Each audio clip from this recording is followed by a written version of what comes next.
Hey, hi, hello. Welcome to Diana Emerson. Today we're listening to Murder Under the Friday Night Lights. This is when danger is no stranger. This is Scottsville, Kentucky. Nothing bad happens here. Friday nights belong to football. Lots of people come out to support, Little League football because that's our future, high school players. All the other kids were right there. It's just she was gone.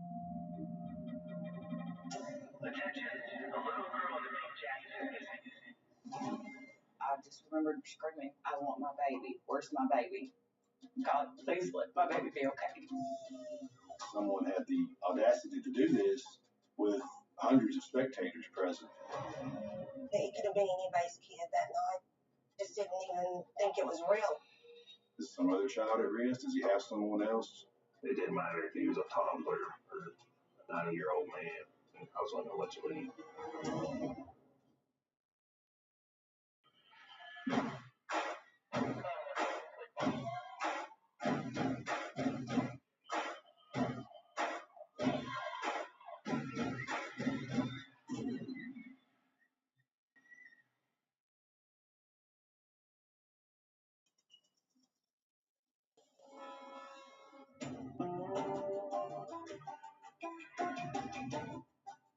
Scottsville is small town America, and it's just a wonderful place to grow up. We live out in the country. Kids don't have a lot of people to hang out with. You want your kids to be active. So they have a youth football program here, which my kids play.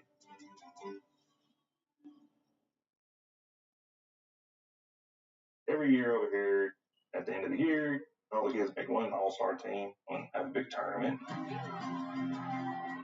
We invite teams from other counties around Kentucky and do a round-robin tournament for a trophy. Cowboys on the ball for an 8-yard gain. Second and 2 to go. A little chill in the air, so good football weather. At the time, there was two counties on the field represented in one way or the other. We had a good crowd on both sides. And at that point in time, my oldest son, Alec, was a cowboy. Alec and Gabby were very close. When he started that, Gabby wanted to be involved, so she wanted to be a cheerleader. She looked up to her big brother.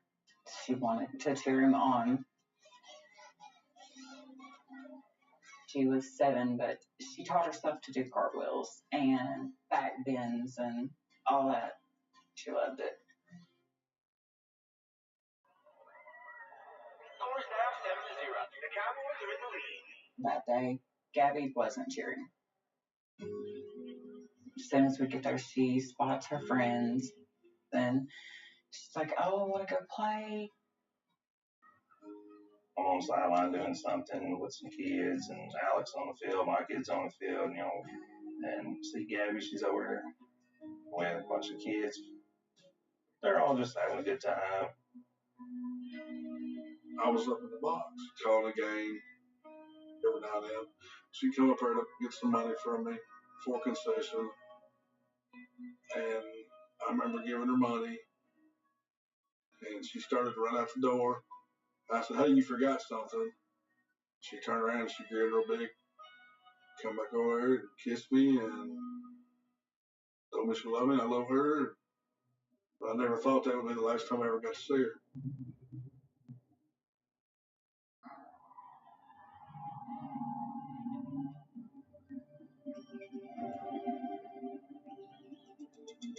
That night, we was playing, I think it was playing Macon County. It was the final game. Everybody's cheering, it's loud.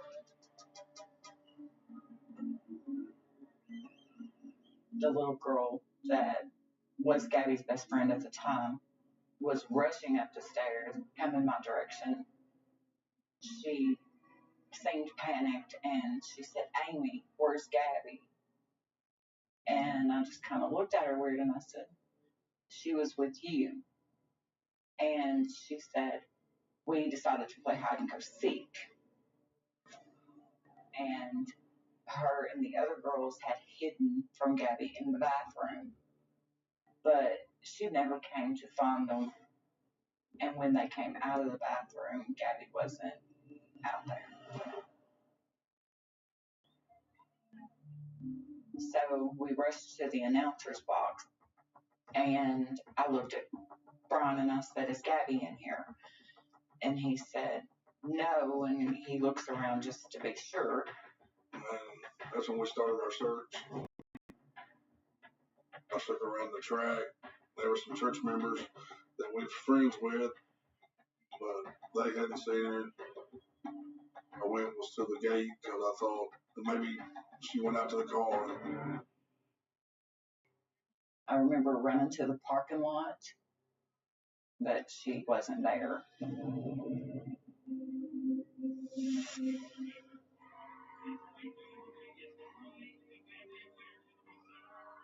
Shortly after halftime, I believe it was fairly close in score. I can remember the announcement coming over the loudspeaker.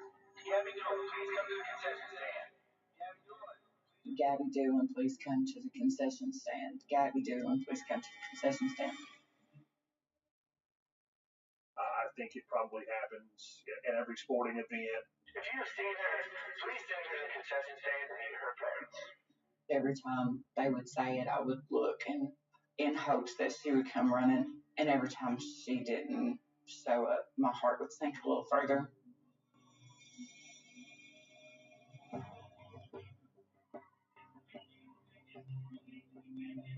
I was watching the game, and then next thing I know, Amy comes running. She's like, Brandon, I can't find Gabby. The game's going on. I mentioned to one of the coaches, I said, don't say nothing, Alec. When he's out on the field. I dropped everything I was doing. I immediately went out, started searching. I told Amy, don't worry about it. She'll be right back. This is Scottsville, Kentucky. Nothing bad happens here.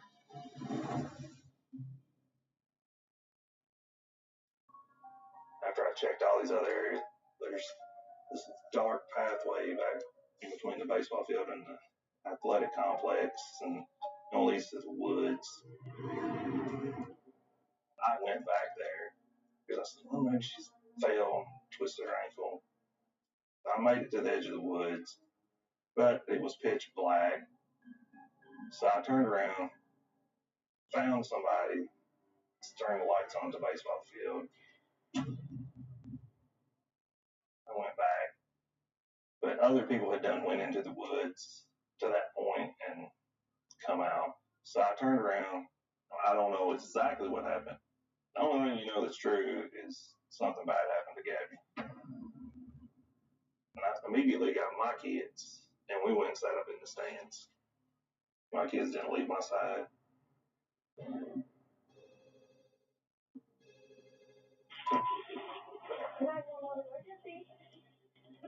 We continued to play the game for a little bit, probably not a minute on the clock.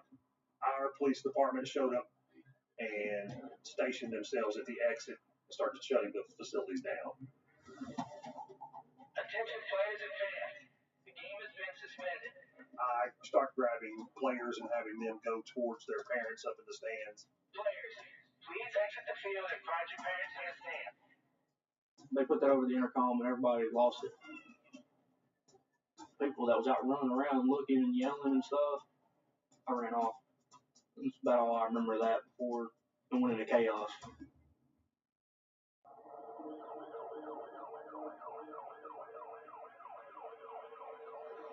The next thing that I can remember is seeing an ambulance pull up behind the baseball field next to the woods. Just thinking, well, that must be where she is. So I took off running, and I can remember 2 or 3 people coming up and grabbing me and saying, Miss Doolin, you can't go down there. And I said, why? And they're like, you can't go back there. And I'm like, I want my baby. Where's my baby? And they're like, we're doing all we can do. I just remember dropping to my knees at that point. and screaming out, God, please let my baby be okay. I'm sorry. The EMT people said that she was gone. And I guess that's about the hardest words that you can ever hear in your life. I had no clue what had happened. But I knew these people just told me my baby was dead. And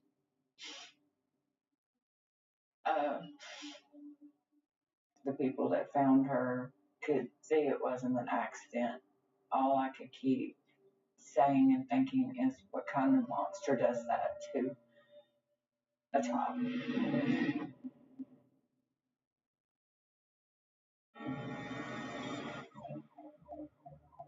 I've lived in this community going on 19 years. Scottsville has always been safe. When the sergeant called me, he basically said, we've got a young girl who is, we believe, has been murdered. And I was like, you got to be kidding. There's no way that that you're right about that. And he said, yeah, I'm afraid it is. When I arrived, we already had several personnel on site helping block entry. Access was restricted coming in and out of the facility. At the advice of the police, we need to get Brian and Amy isolated from everybody else. Some people got a hold of me and they took me in the locker room. When we tried to explain to Alec what had happened, I can remember him like saying, no, sis, he can't be gone. It being my game and stuff, you could imagine that being 11 years old, that I didn't handle it too well.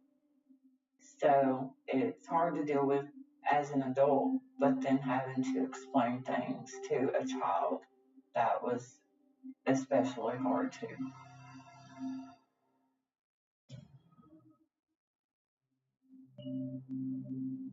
The police, they started ushering us into the basketball gym inside the school. And I knew that something escalated to the point where we all should be worried. It didn't matter if he was a toddler or a 90-year-old man, whatever. I was going to let you leave.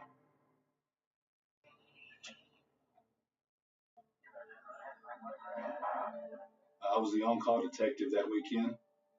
You know, it's one of those significant emotional events in your life, especially being a father myself. It's real traumatic, experiencing the crime scene. There was a wooded area. It's probably 200 to 300 yards behind the football stadium. We found her laying face down in the creek, partially clothed, pink coat. She was missing a boot that was located probably 20 feet behind her. It appeared to be a sexual assault. There's like blood on the leaves in that general vicinity. We found biological evidence, DNA. I knew the DNA evidence was really going to help us to identify the perpetrator. Anytime we've got a murder investigation, it was definitely important to talk to the family. Anger or more just pure raw emotion took over with all of us at that point of hearing what somebody had done to a 7-year-old little girl.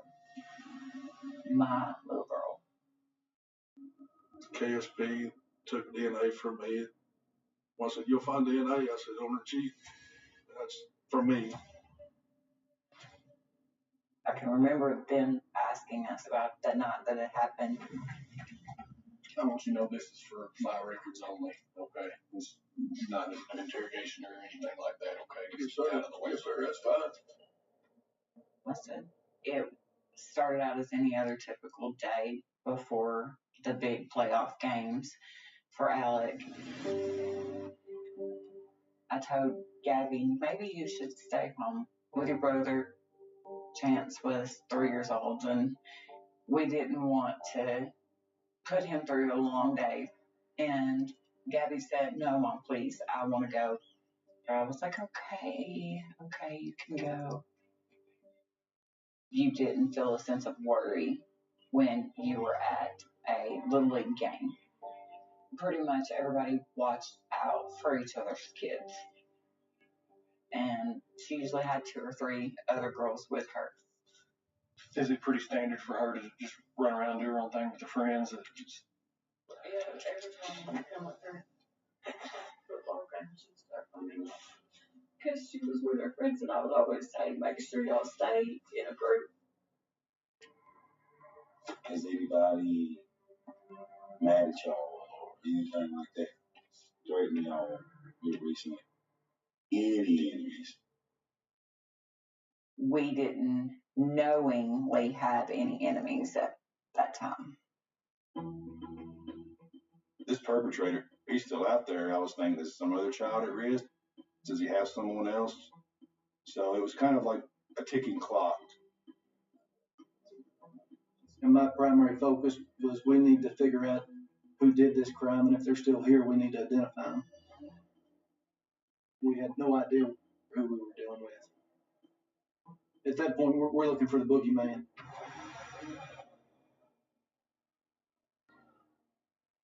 People came to me up in the stands. What is going on? What's happened? People were freaked out because they didn't know why they was being detained. I'm a suspect, just like everyone else in there at that point. It wasn't a good feeling. I just wanted to get my kids out of that situation. I mean, my wife's cousin was on the police force, and I went to him and I'm like, dude, you know, I didn't do nothing to my kids. Didn't matter. So I started looking around. There's probably 60 kids from other counties. And so that's a lot more parents that normally wouldn't be there. The girls that were playing with Gabby that night, they were brought in. They were asked questions if they seen anybody, if they remembered anything. They put them in center court. They were asking the girls to look up into the crowd. I mean, they're little girls. You don't know if they saw anybody or not. They didn't point. It was like we was all in a lineup. Was there anybody around the bathroom? Nobody you saw? The man. He was just standing there talking around in circles. Describe this man to me. Can you remember anything about him? I know he had some pants on, and I don't know what his shoes are like, but he had a coat on. Had a coat with a button, so like a Carhartt jacket. Yeah. Did He had his hood on.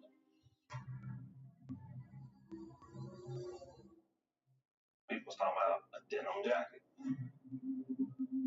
And when I was working the ticket booth at the gate, I remember somebody walked up, he had a blue jean jacket draped over his arm.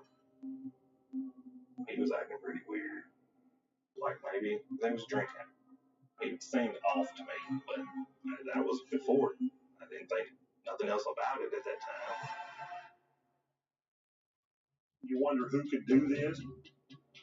You really wondered what exactly we were up against. Because there's probably a murderer in the room.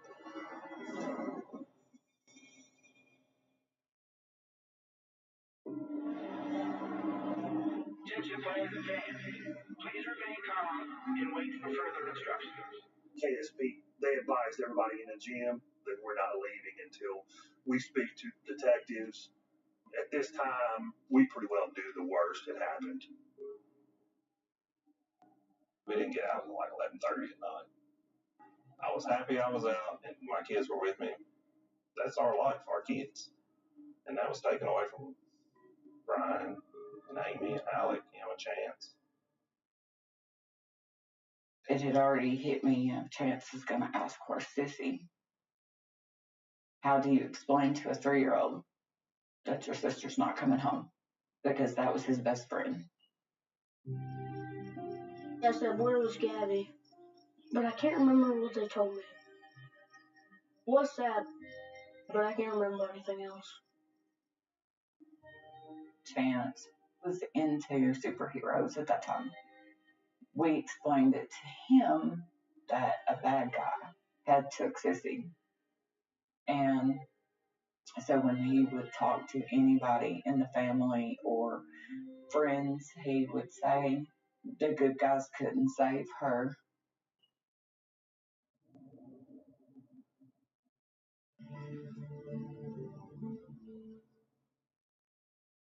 The day after it happened, the community requested that my family come to the town square. And there was just people as far as you could possibly see. Gabby's favorite color was pink and blue, so everything was pink and blue. All the community, they had balloons and they had the candles lit, and it was all for Gabby. And I can remember turning and saying to Brian, Gabby would have loved this because she'd been like, wow, this is all for me. When one of us hurts, I feel like all of us hurt. I just didn't even think it was real because I had just seen her, hugged her, and kissed her on the top of her head that day.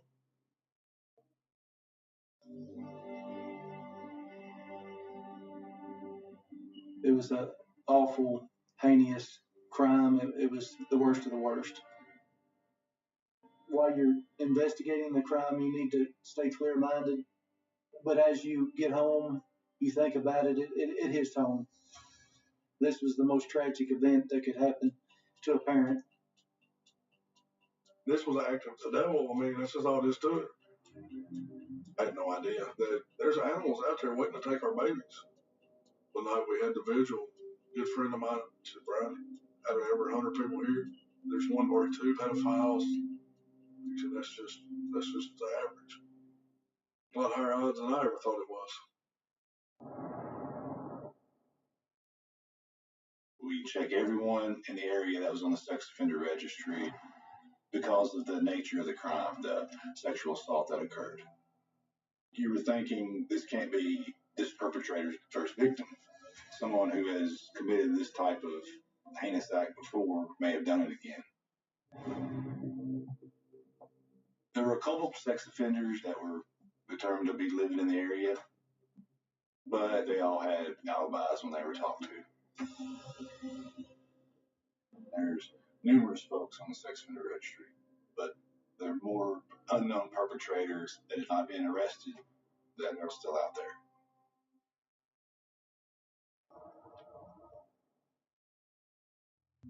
There was many different leads coming in, so we were following up on any type of information that was out of the ordinary or suspicious. There was an anonymous letter received, and in it there was some accusations about a vehicle which had been seen at the football game near the baseball field. We ran the license plate. We were able to determine it was a young college student here in Bowling Green. So we met him at his place of business. Are you familiar with the murder investigation that's going on in Allen County? Not that I know of. Where was you at on Saturday, November the 14th? If I could check back in the schedule, I might have been working here, to be honest. He seemed to be very taken aback that we were there questioning him about a homicide of a 7-year-old. And he was able to confirm that he was in fact at work during the time frame. It was determined he was not involved. So I don't know if it was someone trying to shift blame, to shift their focus to include someone else. If you think you're being harassed or anything else, you may think of, just give me a call there. All right. But it's very suspicious to try to get someone innocent involved in the middle of a homicide investigation of a 7-year-old.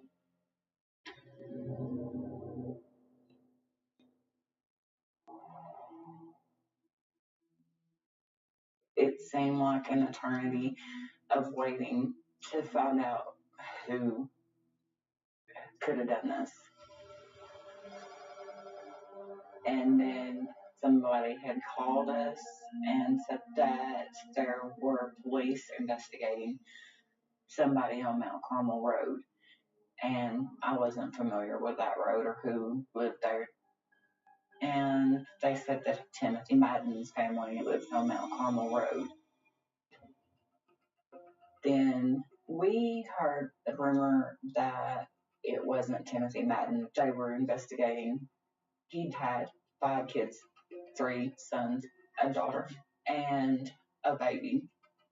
One of his younger sons played football with Alec, but stories that I was hearing was his older son that they were looking at that could have potentially done this to our child.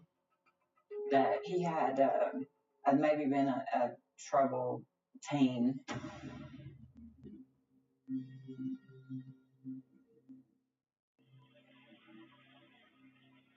There are people who come forward and say Timothy's 16-year-old son was in Allen County School grounds, and the night that was killed, he was saw there playing hide and seek with. He has told different stories of his whereabouts the night that was killed. And I mean, he does have a violent temper. Like 2 weeks prior to the little girl getting killed, he put a butcher knife to his daddy's throat. So, is there any way I could check on little DNA on him? He's a juvenile and he can't get consent to get it. But his mother and kids fighting him. It'll probably take a court order because she would not let us do it. If it was my son, I would say, hell yeah, come and get his DNA to prove his innocence.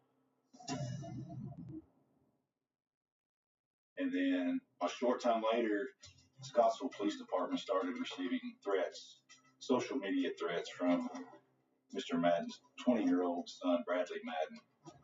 Based on that information, we needed to locate him and interview him.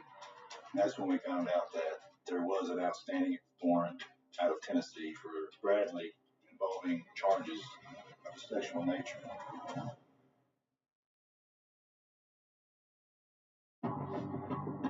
Bradley Madden was arrested for threatening police on social media. When Bradley had been arrested, it was learned that there was an outstanding arrest warrant out of Tennessee for Bradley for a charge of rape. So that was a huge realization because Gabby had been sexually assaulted.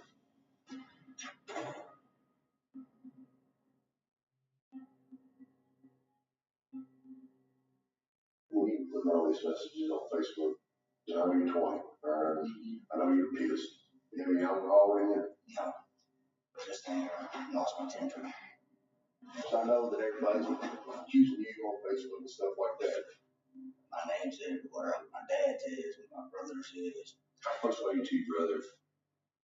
His brother came about 2-3 months since I talked to him, and he tried to stab my dad. Just, I don't know, just going nuts, losing his mind. Then they had to take him up to juvenile detention center. Where were you that night, that Saturday night? In my cousin's house. And I was messaging a girl on Facebook. He stated he was in Westmoreland, Tennessee, and not in Allen County the night of the crime. Well, the main thing we wanted to do was get a DNA sample. Let's do it. He was very cooperative and consented to a buccal swab.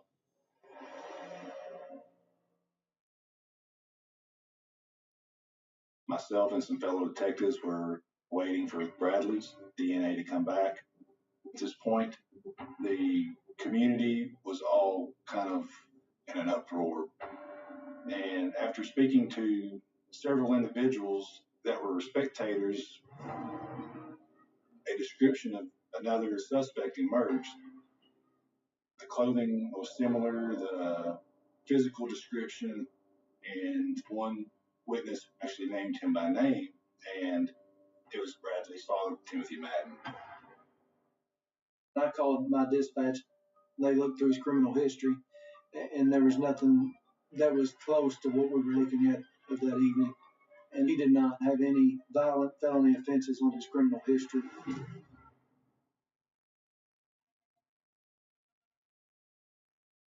Timmy's always been the parent to literally run the sidelines as his kids made a touchdown. Yeah. And he wasn't even watching. Like I said, like, it wasn't much, but it just seemed weird to me. I spoke with one of the detectives that was from that community. He said he would be surprised if it was Madden. I mean, I know Timmy old school with him. Yeah, he used to work on cars when he worked at our house, you know. I know Timmy since the third grade, since I moved to Scottsville. Never would have thought, nothing like that. I had met him at the football practices and stuff and the cheerleading practices because his little girl was on the cheerleading squad with Gabby. His older sons made sense.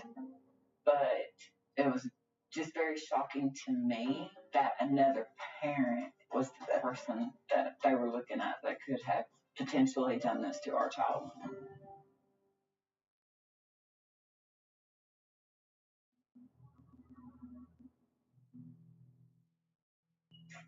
Traveled to Mr. Madden's home, not really knowing what to expect. He came to the door, he was in his underwear. I asked him, I said, would you like to get dressed? He said, no, I'm fine what I've got on. But I found it odd that he remained in his underwear. So we sat down and we had a conversation. You know why I wanted to talk to you? No, not really. You don't know nothing more? Well, yeah, I know about it. Would there be any reason why any videos would show you with her off to the side anywhere? You and her off talking? Not that I know of, no. Well, maybe. And then he said, oh yeah, I did speak with her, briefly. She asked which way. I never know. How long was y'all talking? Not long. Couple seconds. I told her she looked that way. I told her. Pointed towards the very direction where she was located at. Would there be any reason why any of your DNA would be anywhere around her, on her, beside her? Would you be willing to give us a sample of your DNA? Sure. He placed himself there at the facility that night. He placed himself at the bathrooms where people had saw the suspicious person. Speaking with Gabby, I said, hey, do you still have your clothes that you wore? And he said he did. Looks like there could be some blood maybe on his boots over there. Looks like there could be some blood on his blue jeans and his underwear and his coat. Y'all crazy. Had them for 2 days. You did?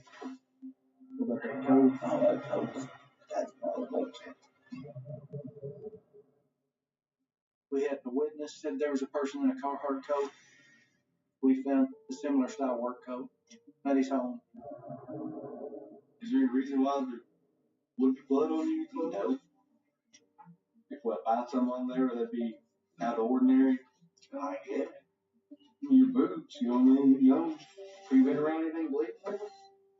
I don't know. He's a very good suspect, but it's not confirmed yet. At this point, it looked like someone in the Madden family was involved.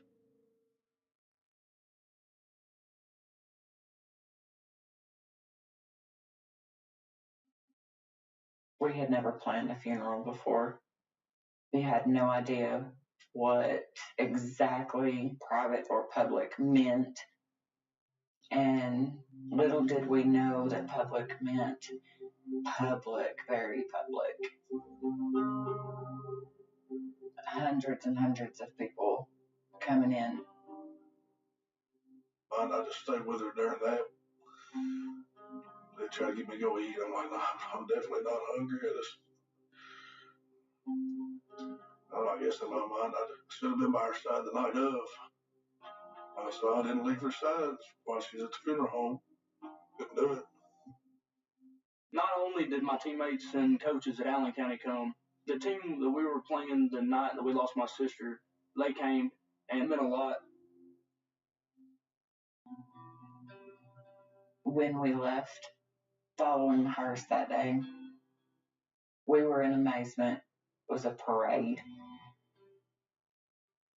I've never seen anything like it, for a funeral. The businesses had closed down. People was out with balloons. There's Gabby t-shirts everywhere.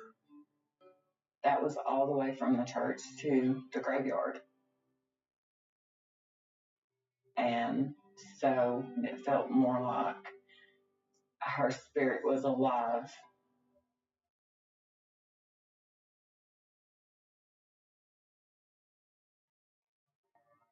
When the funeral was over, we came back to the funeral home and we were collecting the things that people had sent when the police called us. We met the family at the funeral home. We had some information we wanted to pass along. We were never able to DNA swab Mr. Madden's 16-year-old son, who was a juvenile, but both Bradley and Timothy Madden consented to a buccal swab. By Friday, November 20th, we had the results from the laboratory.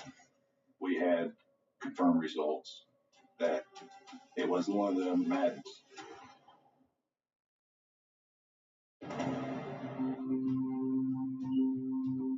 It was around 9 a.m. when the commander got the call from the laboratory. And the DNA found on Gabby's body during the autopsy was, in fact, Timothy Madden.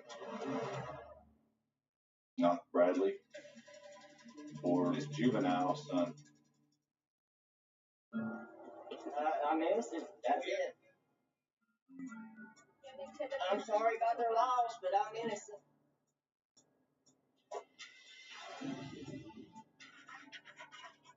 Grand jury indicted on the charge of kidnapping, rape, first degree, assault, first degree, and murder.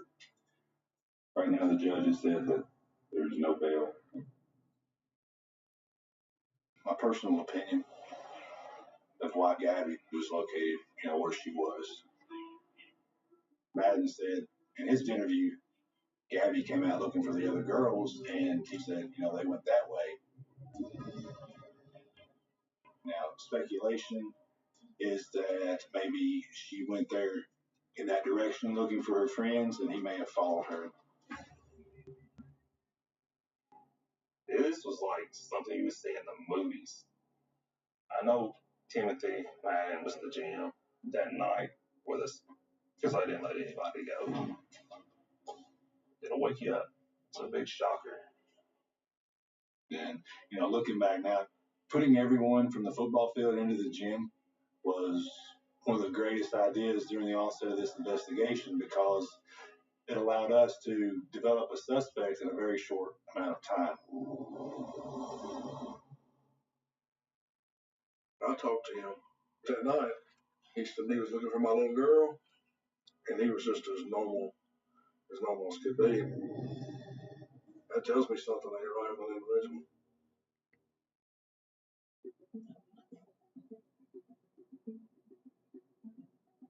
It started out as capital murder with the death penalty on the table, but he started asking for a plea. He was wanting us to take some of the charges off. Like, he didn't want to admit to rape and sodomy. I'm like, no, he did it all, and he's going to own it all. He's going to pay for all of it.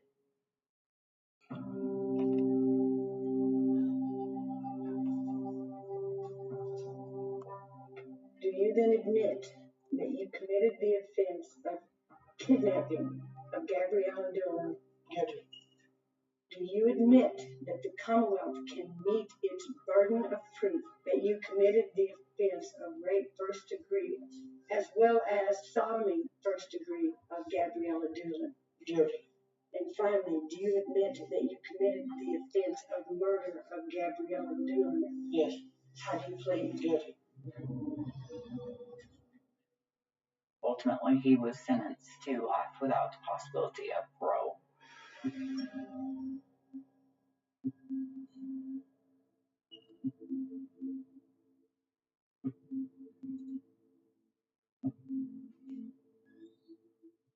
They asked me if I wanted to write a victim's impact statement, which would have me directly speaking to Timothy Madden. Because of you, we lost our baby girl before she was even 8 years old. And I noticed the whole time the attorney kept talking to Madden, and that did not sit well with me. Sir, that's the most disrespectful thing I've ever seen. Give us just a minute. We've had 4 years waiting. I had put my heart and soul into what are going to be my final words to the man that murdered my child. And he didn't pay attention to me at all. Let's take a brief recess, if you'll please. 3 minutes. You can't give somebody 3 minutes to say something? We're in recess at this time, if you'll please. You know, we sat for 4 years with our mouths shut, pretty much, and couldn't give her 5 minutes to read the only voice that Gabby had left. This is all we've asked. We haven't asked. No, respect. If you're an attorney,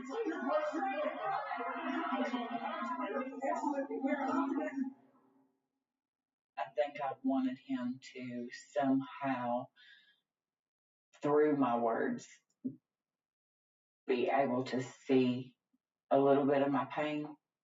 But I learned that a monster like that, he has no remorse. We'd always told her stranger danger. But what do you do when they know them? When they see them at cheerleading practice, they see them at football practice, they see them at the games. You know, what do you do then?